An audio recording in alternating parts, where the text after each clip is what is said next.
Kalau sampai hari ini kita tidak pernah mengalami janji Tuhan, maka mari kita bertanya pada diri kita, apakah kita sudah sungguh-sungguh mengikuti Tuhan? Tadi saya sampaikan bahwa dalam hidup ini setiap kita punya tanah perjanjian. Apakah kita cuma mau hidup begini-begini saja? Dari tahun ke tahun, ini kita sudah mau mengakhiri bulan Januari 2025 loh. Dan apakah kita cuma mau hidup yang seperti ini terus dan kita tidak pernah mengalami goal yang Tuhan tentukan bagi hidup kita? I wanna thank you, God. I wanna thank you, Lord, for everything I have. Shalom. Apa kabarnya hari ini? Iya, puji Tuhan, ini kayaknya tempatnya sudah tidak muat ya. Kita berdoa supaya Tuhan menyediakan tempat yang lebih besar buat GSJS. Amin. Sebab tidak ada perkara yang mustahil bagi Tuhan. Kalau Tuhan yang bekerja, maka Dia sanggup melakukan segala rencananya atas hidup kita dan gereja Tuhan. Baik Bapak Ibu, berapa banyak yang percaya bahwa rencana Tuhan, janji Tuhan itu tidak pernah berubah atas hidup kita. Tapi kita yang harus berubah. Kita yang harus mengejar rencana Tuhan atas hidup kita. Kita yang harus sungguh-sungguh ya mengejar apa yang menjadi tujuan Tuhan dalam hidup kita. Sebab saya percaya Tuhan itu nggak mau kalau kita ini hanya berputar-putar dalam hidup ini, tapi kita nggak pernah sampai pada tujuan kita, yaitu menggenapi panggilan dan rencana Tuhan atas hidup kita. Kita mau sama-sama belajar firman Tuhan. Saya percaya saudara, setiap orang yang mau mengalami, setiap orang yang mau menggenapi rencana Tuhan, itu dia pasti akan mengalami yang namanya ujian. Ingat ketika Tuhan berbicara kepada Abraham, Abraham tinggalkan negerimu, sanak saudaramu, tinggalkan kenyamananmu, dan pergilah ke satu tempat di mana aku akan mulai menggenapi janjiku atas hidupmu. Dan ketika itu saudara, Abraham tidak tahu tempat yang harus dia tuju. Abraham gak tahu mau melangkah kemana. Bahkan hari itu juga Tuhan gak kasih dia peta, dan saat itu belum ada Google Map. Tapi Abraham berjalan dengan iman. Dia melangkah bersama dengan Tuhan. Dan setiap kali dia sampai di satu tempat. Yang dia bingung mau kemana lagi nih arahnya. Sebab Tuhan berkata, pergi dari keluargamu dan masuklah kepada satu negeri yang akan aku tunjukkan kepadamu. Kalau Tuhan berkata akan ditunjukkan, berarti sudah ditunjukkan belum saudara?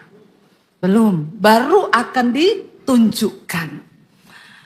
Berjalan bersama dengan Tuhan tuh seringkali Tuhan memang tidak kasih kita mengerti di awal. Sebab mengikut Tuhan tuh seringkali kita nggak perlu butuh mengerti dengan otak rasio kita manusia. Tapi iman percaya kita kepada Tuhan. Abraham nggak ragu, dia mulai berjalan mengikuti tuntunan Tuhan. Setiap kali dia bimbang, setiap kali dia ragu mau kemana, Alkitab berkata, Abraham berhenti dan dia mulai membangun mezbah. Waktu dia mulai membangun mezbah, dia dekatkan diri dengan Tuhan. Dan Tuhan mulai menuntun dia secara pribadi. Artinya apa saudara? Untuk mencapai tujuan Tuhan dalam hidup ini, kita perlu memiliki hubungan yang dekat dengan Tuhan. Dan ketika Abraham mencari Tuhan, meminta tuntunan Tuhan, Tuhan kasih tahu jalan mana yang dia harus tuju. Berapa banyak di antara saudara ketika engkau diperhadapkan dengan pilihan yang sulit dalam hidupmu? Berapa banyak di antara saudara yang masuk ke kamar dan engkau mulai mencari Tuhan. Dan engkau duduk di sana dan engkau mulai berkata, Tuhan tuntun aku Tuhan. Keputusan apa yang harus aku ambil hari ini? Itu yang Alkitab berkata, diberkatilah orang yang mengandalkan Tuhan. Ketika kita berjalan dalam hidup ini mengandalkan Tuhan, firman itu tidak pernah ditarik kembali saudara. Firman yang diucapkan Tuhan itu dikatakan dalam Alkitab. Tuhan akan melaksanakan apa yang sudah dia katakan dan janji Tuhan. Perkataan Tuhan itu tidak pernah gagal.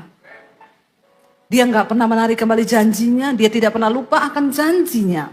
Kalau sampai hari ini kita tidak pernah mengalami janji Tuhan. Maka mari kita bertanya pada diri kita. Apakah kita sudah sungguh-sungguh mengikuti Tuhan? Tadi saya sampaikan bahwa dalam hidup ini setiap kita punya tanah perjanjian. Apakah kita cuma mau hidup begini-begini saja? Dari tahun ke tahun, ini kita sudah mau mengakhiri bulan Januari 2025 loh. Dan apakah kita cuma mau hidup yang seperti ini terus dan kita tidak pernah mengalami goal yang Tuhan tentukan bagi hidup kita? Saudara, Kalau kita ingin menggenapi rencana Tuhan dalam hidup ini, saya mau bilang Tuhan tuh terlebih rindu untuk menggenapi janjinya, rencananya atas hidup saudara dan saya. Kalau kita mau, maka Tuhan terlebih mau. Saya berdoa supaya kita hari-hari ini semakin lebih lagi mau mengejar panggilan Tuhan dalam hidup kita. Memang sekalipun ketika kita mau menjalani panggilan itu pasti akan ada ujian. Tapi percayalah ujian itu diizinkan Tuhan untuk melihat kemurnian, untuk menentukan mutu atau kualitas iman kita. Kalau saudara lihat di KBBI itu Kamus Besar Bahasa Indonesia. Waktu saya cari ujian itu apa? Di sana ditulis ujian itu adalah sebuah percobaan atau proses untuk mengetahui mutu atau kualitas sesuatu. Jadi ujian itu adalah untuk menentukan mutu atau kualitas sesuatu. Berarti kalau saudara menghadapi ujian dalam hidupmu, itu untuk menentukan kualitas imanmu. Sekarang kita coba selaraskan dengan firman Tuhan. Apakah KBBI dan Alkitab itu sama? Kalau melihat arti dari ujian, lihat bersama 1 Petrus pasal yang pertama ayat 5 sampai ayat yang ke-7. 1 Petrus 1 ayat 5 sampai ayat yang ke-7, di firman Tuhan berkata di sana begini saudara. Baca bersama 1, 2, 3. Yaitu kamu yang dipelihara dalam kekuatan Allah karena imanmu, sementara kamu menantikan keselamatan yang telah tersedia untuk dinyatakan pada zaman akhir. Bergembiralah akan hal itu, sekalipun apa? Sekarang ini kamu seketika harus berduka cita oleh berbagai-bagai pencobaan. Maksud dari semuanya itu ialah apa? Untuk membuktikan kemurnian imanmu yang jauh lebih tinggi nilainya daripada emas yang fana, yang diuji kemurniannya dengan api, sehingga kamu memperoleh puji-pujian dan kemuliaan dan kehormatan pada hari Yesus Kristus menyatakan dirinya. Katakan, berapa banyak di antara saudara yang mau memperoleh kemuliaan pada saat Yesus datang? Saya mau berkata, saya mau Tuhan. Ketika Tuhan datang, aku memperoleh kemuliaan. Aku memperoleh kehormatan yang diberikan oleh Tuhan sendiri. Kenapa? Karena terbukti iman kita murni di hadapan Tuhan. Ayat ini berkata, kita ini dipelihara dalam kekuatan Allah karena iman. Karena iman, kita dipelihara oleh Tuhan. Kalau kita dipelihara dalam kekuatan Allah, itu wow gak saudara? Wow loh. Tetapi tadi dikatakan dalam ayat ini, sekalipun kita ini dipelihara dalam kekuatan Allah, bergembiralah akan hal itu. Karena kekuatan Allah yang menopang kita. Sekalipun sekarang ini kita harus seketika berduka cita oleh berbagai-bagai pencobaan. Ingat tadi dikatakan bahwa ujian itu menurut Kamus Besar Bahasa Indonesia, percobaan, proses untuk membuktikan mutu atau kualitas. Dan ini sangat cocok, ayat ini berkata, seketika kamu harus menghadapi berbagai-bagai pencobaan, tetapi maksud dari semuanya itu untuk apa? Membuktikan kemurnian iman kita yang jauh lebih tinggi nilainya daripada emas yang fana, saudara. Mari kita berdoa kepada Tuhan hari-hari ini supaya Tuhan, biarlah kami ini keluar sebagai pemenang-pemenang dalam kehidupan. Dan kita melihat saudara satu contoh dalam Alkitab ketika kita ini mau mengejar apa yang menjadi panggilan Tuhan. Saya bersaksi dan saya sudah sering bersaksi, saudara sudah mendengar kesaksian saya. Ya, dan saya ngobrol-ngobrol dengan suami saya. Dan suami saya bilang kayaknya perjalanan hidup saya bersama dengan Tuhan akan kita buat dalam satu journey yang akan diceritakan. Mungkin dalam bentuk nanti kita itu akan difilmkan saudara, dan ya mungkin bulan Juni atau Agustus nanti akan ada di Jakarta. Dan saya cuma bilang saya berharap bahwa karena terlalu besar yang sudah Tuhan kerjakan dalam hidup saya. Saya pengen supaya orang melihat, orang Kristen itu menyadari bahwa hey, Tuhan kita yang dulu menuntun Abraham keluar, yang membawa dia keluar dan melihat bagaimana Tuhan membawa Abraham menggenapi semua janjinya atas hidup Abraham. Dia masih Tuhan yang sama sampai hari ini. Yang mau menuntun hidup saudara, yang menuntun hidup saya, untuk kita bisa masuk kepada tanah perjanjian dan tujuan yang Tuhan sudah sediakan bagi kita, saudara. Dia masih Tuhan yang sama, yang tidak berubah. Dia masih Allah yang mau memegang tangan kita, menuntun kita tuh masuk kepada tujuan Tuhan. Maka saya bilang sama suami saya harus bikin itu dalam satu, supaya orang bisa melihat. Jadi nanti saya akan pulang ke Poso, saya akan syuting di rumah saya yang lama, di tempat kos-kosan yang di kota Palu. Dan ada orang-orang yang menjadi saksi dari hidup bagaimana Tuhan membentuk saya. Saya nanti akan pergi kembali ke tempat kos di mana dulu ketika saya sering menangis, nggak ada siapa-siapa dan cuma Tuhan. Cuma Tuhan yang menguatkan saya. Itu bukan satu perjalanan yang biasa, saudara. Puluhan tahun saya ini mengikut Tuhan Yesus. Dan kalau dibilang rasanya mau mundur, beberapa kali saya pengen mundur. Karena seringkali tidak kuat dengan tantangan, nggak kuat dengan ujian itu. Saya juga cuma manusia biasa. Tapi saya tahu kalau Tuhan izinkan saya bisa melewati itu, saya dan saudara manusia biasa. Abraham manusia biasa. Daud manusia biasa. Yusuf itu manusia biasa. Dan kisah di Alkitab itu masih terjadi sampai hari ini. Tuhan sedang mencari orang-orang yang mau terus komitmen berjalan bersama Tuhan sampai kita benar-benar menggenapi apa yang menjadi tujuan Tuhan atas hidup kita. Dan kita mau belajar hari ini dari seorang tokoh di Alkitab yang bernama Ayub. Saudara, waktu akhirnya saya tiba perjalanan saya di Solo, saya ketemu dengan suami saya. Dan kami mulai membangun sebuah keluarga. Saya pikir sudah selesai di situ rencana Tuhan, karena saya akhirnya menemukan pasangan hidup yang selama ini saya hidup hanya sendiri dengan Tuhan. Lalu Tuhan pertemukan saya dengan suami saya, tapi ternyata belum selesai. Bahkan sampai hari ini saya tahu tangan Tuhan itu masih menuntun saya. Perjalanan kita itu selesai ketika kita menutup mata, waktu kita ada di peti, itu baru selesai. Dan ketika kami di Solo, sudah punya rumah, sudah enak pelayanan, sudah nyaman, sudah aman. Tiba-tiba saya mendapat panggilan Tuhan untuk pindah ke Jakarta. Seperti yang sudah sering saya saksikan waktu mau pindah itu, kami nggak punya uang di tabungan. Ya jangankan bicara 1M, 10 juta aja nggak ada, saudara. Dan akhirnya kami tinggalkan kota Solo. Waktu itu saya tawar-menawar dengan Tuhan. Lama sampai kami gumuli, minta tanda, digenapi semuanya. Dan akhirnya kami putuskan untuk taat sama Tuhan, kami pindah di Jakarta. Sampai di Jakarta, waktu itu anak-anak masih di Solo. Saya ketemu dengan seorang teman, suami, lalu kami diajak pelayanan di satu gereja, saudara. Dan di sana, puji Tuhan, kita dikasih gaji setiap bulan dan kami mulai pelayanan. Satu saat ada pengusaha kaya di gereja itu. Dia terberkati dengan pelayanan saya, lalu dia panggil saya, dia bilang, anak-anaknya mana Bu? Masih di Solo. Kenapa nggak dibawa pindah ke sini? Belum bisa Pak, karena kami nggak punya uang untuk bawa anak-anak pindah dan kami pulang 2 minggu sekali dan kami juga di sini cuma numpang di rumah orang karena belum punya uang untuk kontrak rumah sendiri. Lalu dia bilang, bawa anak-anak bawa ke sini, bawa ke Jakarta. Nanti saya suruh urus semuanya, masukin sekolah berapa biayanya, cari rumah kontrak sendiri, nanti saya bayar kontrakannya, bahkan isi-isi rumahnya dari sofa, kulkas, tempat tidur, semua disiapin.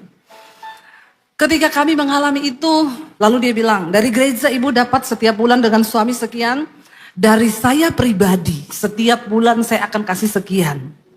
Wow, dari yang tadinya ujian kekeringan, ujian kekurangan, tiba-tiba Tuhan angkat masuk dalam ujian kelimpahan. Waktu kita melihat semua itu juga sekali lagi saya berpikir, yes, akhirnya saya menemukan tanah perjanjian saya. Lalu tiba-tiba kami sudah nyaman, sudah aman. Tiba-tiba saya dipanggil sama Bapak Gembala di gereja itu dan dia bilang, Bu, mulai bulan depan ibu ndak usah khotbah. Saya kaget, saya tanya, kenapa Pak saya nggak khotbah? Ndak usah tahu alasannya, pokoknya ibu ndak boleh khotbah. Lalu saya bilang, tapi kan saya ini pengkhotbah Pak. Berarti saya boleh terima jadwal di luar. Oh ndak boleh, ibu di sini pengerja. Ibu ikut yang saya mau, ibu di kantor ngetik-ngetik, bikin jadwal, bikin warta, bikin semua.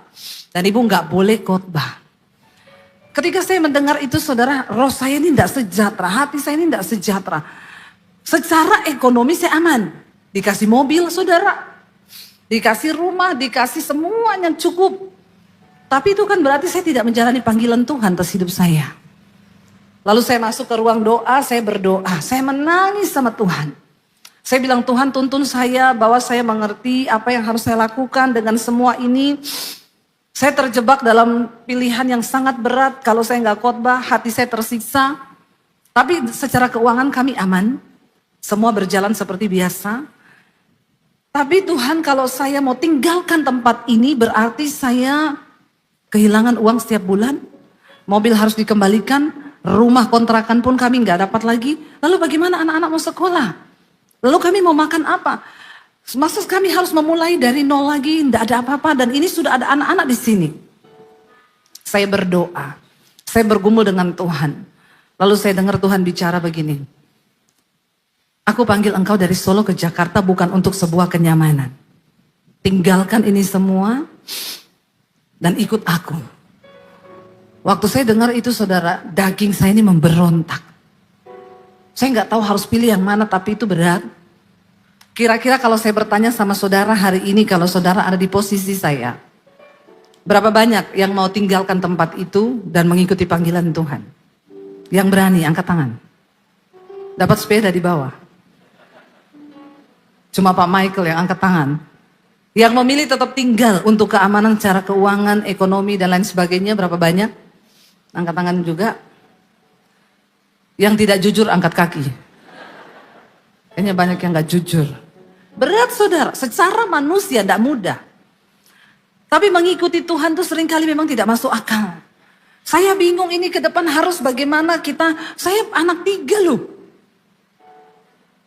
Sebagai kepala keluarga juga saudara pasti berpikir, iya bagaimana?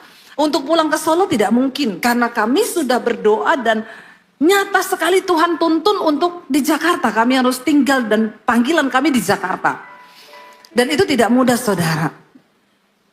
Tapi saya bilang sama Tuhan, Tuhan ya tolak ukur saya, ya saya mau tanya sama suami. Kalau suami saya bilang iya, ya kita harus sepakat. Lalu saya cerita sama suami saya bilang saya sudah berdoa. Dan saya dapat suara Tuhan. Tuhan bilang apa? Kata suami saya. Tuhan bilang tinggalkan semuanya. Dan kita memulai bersama Tuhan. Berjalan dengan iman. Karena Tuhan bilang aku panggil engkau untuk ikut aku. Bukan ikut pengusaha, bukan ikut siapapun tapi ikut Tuhan. Lalu suami saya cuma jawab begini. Kalau Tuhan yang suruh, maka kita harus taat. Karena cuma rencana Tuhan itu yang terbaik buat hidup kita. Kami melangkah saudara. Setelah itu kami keluar, kami kembalikan semuanya, mobil kami kembalikan. Rumah kontrakan 1 bulan lagi jatuh tempo. Bahkan ketika kami keluar, kami difitnah ke pengusaha itu bahwa kami pindah ke gereja yang lebih besar dengan gaji yang lebih besar. Dan pengusaha itu marah besar kepada saya dan suami.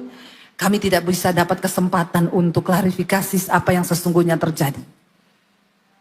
Banyak teman yang berkata, Bu, temui Bu. Ibu harus temui supaya ibu bisa dibela. Tapi ketika saya berdoa Tuhan bilang, tidak selamanya kamu harus membela diri. Karena kebenaran itu tidak perlu dibela. Dan saya cuma berdoa, saya cuma menangis sama Tuhan. Lalu ketika akhirnya mau jatuh tempo rumah, saya dan suami berkata, kita gak punya uang 15 juta waktu itu. Kalau saya sudah kenal Pak Michael, saya pasti pinjam sama Pak Michael. Itu tidak akan terjadi dalam hidup saya. Saya dan suami tidak punya uang saudara. Tapi kami punya prinsip, kami tidak akan pernah pinjam uang ke siapapun. Karena kalau begitu kami mempermalukan nama Tuhan. Kami belajar berharap hanya kepada Tuhan. Dia tidak pernah ingkar janji. Dan dia bilang orang yang sungguh mengandalkan Tuhan tidak akan pernah dipermalukan. Lalu suami saya bilang cuma satu yang bisa kita jual sekarang, yang kita punya cuma rumah di Solo. Itu pun belum lunas, masih nyicil di bank. Kita minta tanda sama Tuhan, kita iklankan rumah itu. Kalau dalam 1 minggu rumah itu laku, berarti Tuhan memang menetapkan kita di Jakarta. Kita iklankan saudara, enggak 1 minggu, 3 hari. Ada orang yang telepon nanya, dia beli rumah itu, datang bawa uang cash di kresek. Lalu dibayar dan uang itu kami pakai buat ngontrak rumah. Dan akhirnya kami mulai berjalan dalam panggilan. Seringkali ketika kita mengikut Tuhan untuk menggenapi rencana Tuhan, menuju tanah perjanjian yang Tuhan sediakan buat kita, itu ada hal-hal yang gak masuk akal. Tapi itulah iman, saudara. Mungkin hari ini yang kau sedang menghadapi satu situasi yang kau berkata gak masuk akal Tuhan. Gak mungkin ada jalan keluar. Jangan buru-buru mencari jalan yang lain, saudara. Duduk di kaki Tuhan dan tanya sama Tuhan. Ayo, ini waktu-waktu kita uji iman kita. Kita uji firman Tuhan itu benar-benar berkuasa dan terjadi dalam hidup kita. Kami berdua duduk di kaki Tuhan saudara, dan kami mulai berjalan bersama dengan Tuhan. Hari ini Ayub adalah seorang yang mengalami penderitaan yang begitu hebat di waktu yang bersamaan. Uangnya habis, kekayaannya habis, semua yang dia miliki habis, anaknya mati. Bahkan istrinya tidak mendukung lagi dia dalam imannya. Istrinya menyuruh dia untuk mengutuk Tuhan. Dan di saat yang bersamaan Ayub juga kena sakit yang begitu luar biasa. Tapi pada akhirnya Ayub menang menghadapi setiap pergumulan dan ujian iman. Sampai dia menemukan tanah perjanjian. Tuhan kembalikan semua yang hilang itu berlipat kali ganda. Kita mau belajar apa yang waktu itu Ayub lakukan sampai dia akhirnya bisa keluar sebagai pemenang. Kita baca saudara, Ayub 23, mulai ayat yang ke-10, firman Tuhan di sana berkata begini saudara. Ayub 23 ayat yang ke-10 baca bersama 1, 2, 3. Karena ia tahu jalan hidupku, seandainya ia menguji aku akan timbul seperti emas. Hari ini mungkin engkau sedang bertanya, kenapa Tuhan? Apa yang aku alami, apa yang sedang terjadi? Berhentilah bertanya, tetapi belajarlah percaya bahwa Tuhan itu maha tahu. Kalau kita tahu Tuhan itu maha tahu, ya udah kita nggak usah pengen cari tahu yang lebih. Kenapa Tuhan begini? Kenapa Tuhan begini? Hari ini yang perlu kita lakukan adalah bertanya, Tuhan, apa yang Engkau mau dari hidupku?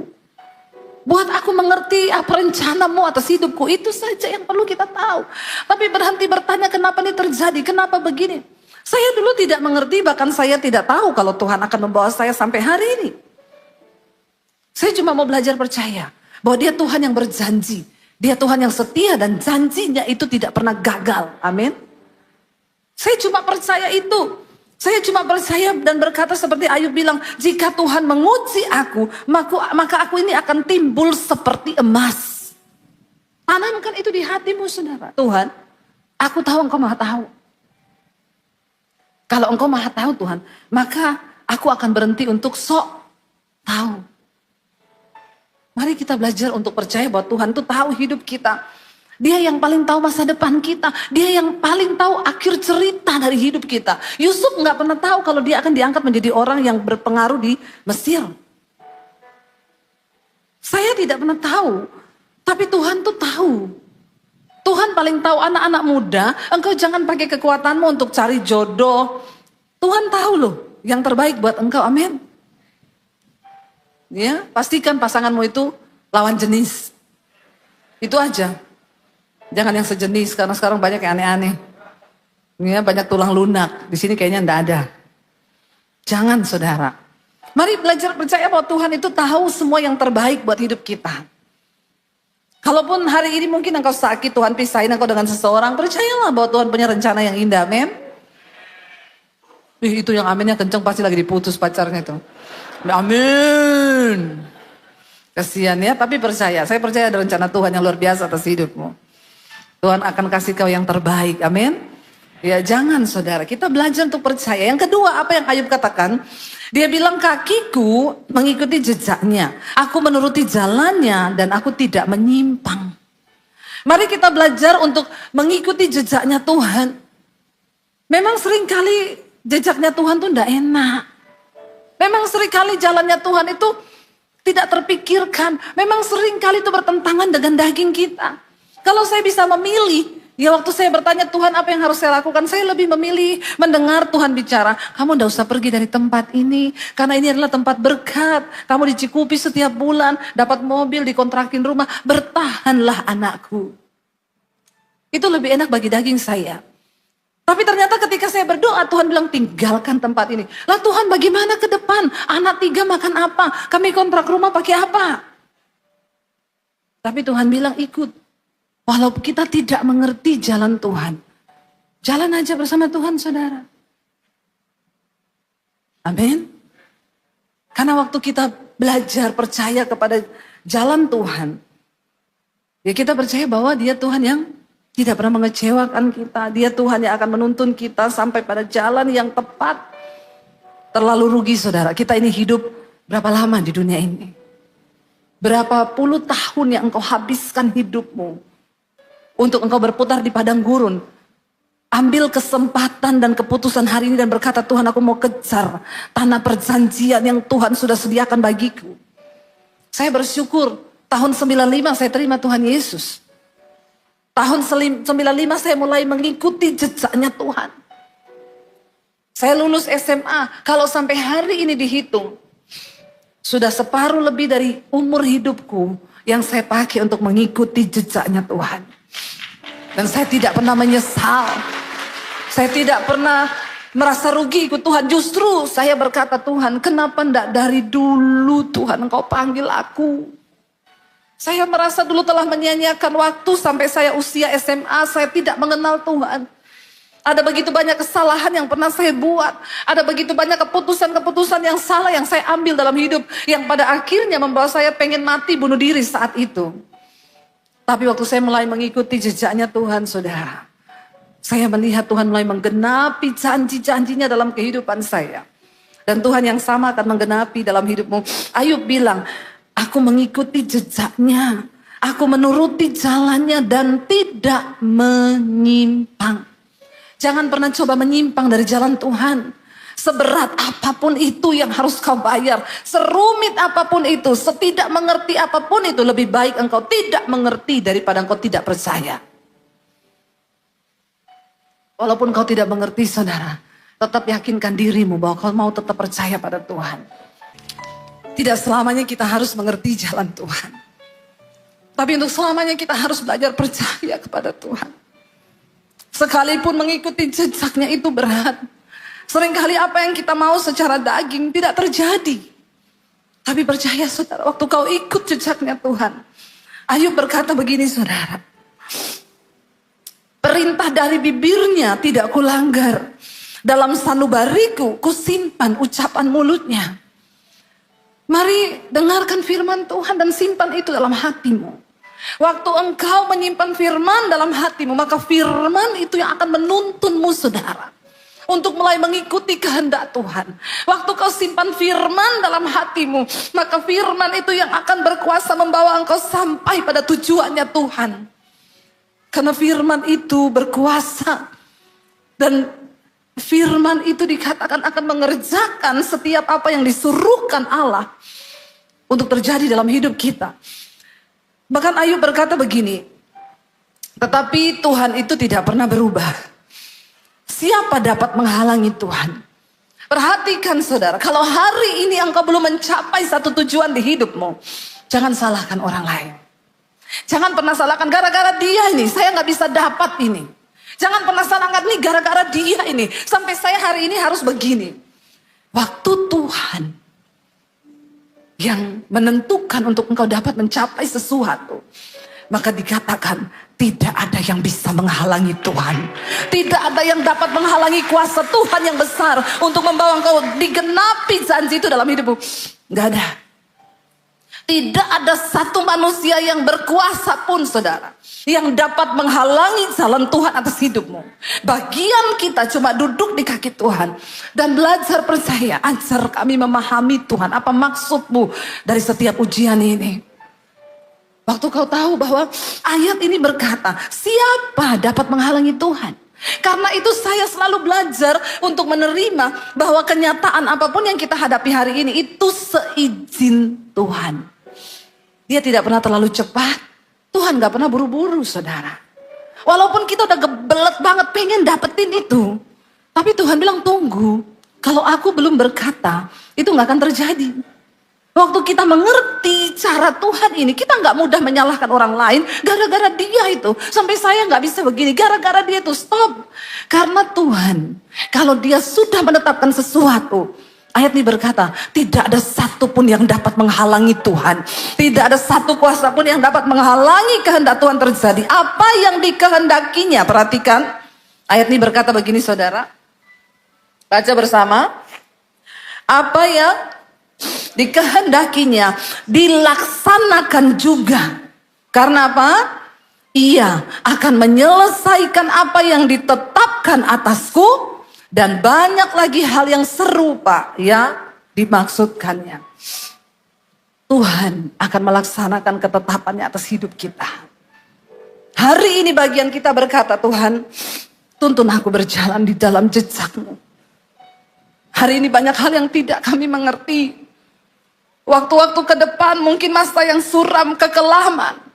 Tapi waktu Engkau datang dan berkata pada Tuhan, aku mau Tuhan ajar kami memahami semua rencana-Mu atas hidup kami. Maka Dia Tuhan yang turut bekerja mendatangkan kebaikan atas hidup kita. I wanna thank